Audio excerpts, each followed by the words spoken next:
pessoal, como vocês estão? Hoje eu quero começar o desafio de um jeito diferente. Eu quero ler para vocês uma poesia de Vinícius de Moraes chamada O Relógio. Acompanhem com a Pro. Passa tempo, tic-tac. Tic-tac, passa a hora.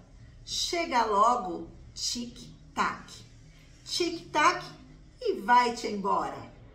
Passa tempo bem depressa. Não atrasa, não demora. Que já estou muito cansado. Já perdi toda a alegria de fazer meu tic-tac. Dia e noite, noite e dia, tic-tac, tic-tac, tic-tac. Vocês perceberam que nessa poesia nós temos muitas coisas que falam sobre o tempo? Será que conseguimos marcar? Vamos lá. Temos tempo, passar, hora, chega logo, depressa, atrasar, demorar. O que mais que podemos listar? Dia, noite, tic-tac. Todas essas palavrinhas, de uma forma ou de outra, nos trazem a ideia de tempo. Mas quanto tempo o tempo tem? Que pergunta difícil! Ou será bem desafiadora? E como nós conseguimos medir o tempo? Vocês já pensaram sobre isso? Será que sempre a forma de medir o tempo foi a mesma? Desde os povos antigos, muitas foram as formas encontradas para medir o tempo. Como antigamente não existia o relógio e nem essas tecnologias atuais que temos hoje para medir o tempo, o ser humano baseava essa forma de medir pela posição do Sol. Isso mesmo, essa era uma das estratégias que eles utilizavam para conseguir medir o tempo ou estimar a passagem dele ao longo do dia, a marcação das horas. E foi a partir dessa proposta de observação da projeção da nossa sombra ao longo do dia que surgiu o primeiro tipo de relógio, o relógio do Sol, também chamado de gnomon. Quando estava bem cedinho, a sombra era bem longa. Ao meio-dia, ela ficava no seu tamanho mínimo. E quando começava a anoitecer, de novo a sombra voltava a se alongar. Mas não foi só a partir do relógio de sol, não. Temos mais coisas aqui que eu quero te mostrar. Olha só. Como eu acabei de dizer, o relógio do Sol foi criado por volta de 1500 a.C. para contar o tempo. Ele mede a passagem do tempo pela observação da posição do Sol. Os tipos mais comuns, como os conhecidos relógios de sol de jardim, são formados por uma superfície plana que serve como mostrador, onde estão marcadas linhas que indicam as horas e por um pino ou placa, cuja sombra projetada sobre o mostrador funciona como um ponteiro de horas em um relógio comum.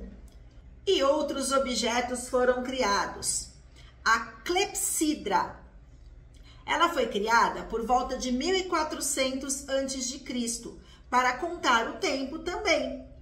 Ela também foi chamada de relógio de água. Foi um dos primeiros sistemas criados pelo ser humano para medir o tempo. Trata-se de um dispositivo movido a água que funciona por gravidade, no mesmo princípio da ampulheta que usa areia. O tipo mais comum utiliza dois recipientes, um com água e outro vazio.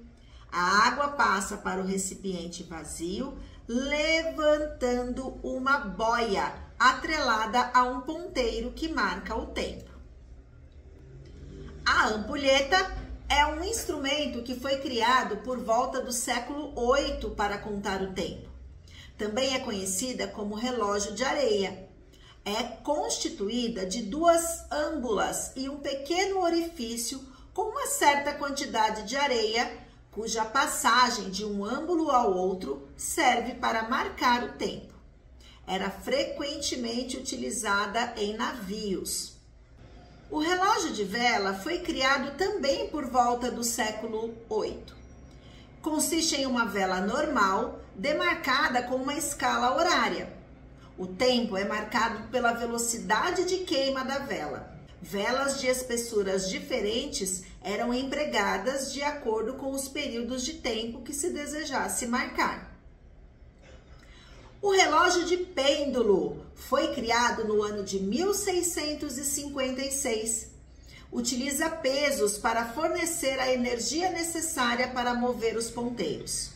A partir do século XX, este instrumento foi superado em precisão pelo relógio de quartzo e depois pelo relógio atômico, mas continua a ter certo emprego pelo seu valor estético e artístico.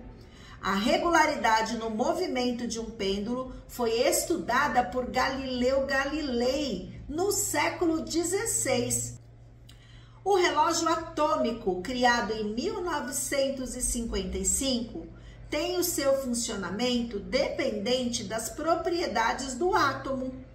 Desde 1967, a definição internacional do tempo baseia-se num relógio atômico, assim como os relógios, satélites e aparelhos de última geração. Ele é considerado o mais preciso já construído pelo ser humano e, mesmo assim, atrasa 1 segundo a cada 65 mil anos. Vocês conheciam todas essas formas de medir o tempo? Não conheciam? E que tal experimentarem, então, o relógio de sol? Tenho certeza que serão descobertas muito interessantes por aí. E é claro, para complementar esse desafio, que tal vocês criarem algo para medir o tempo?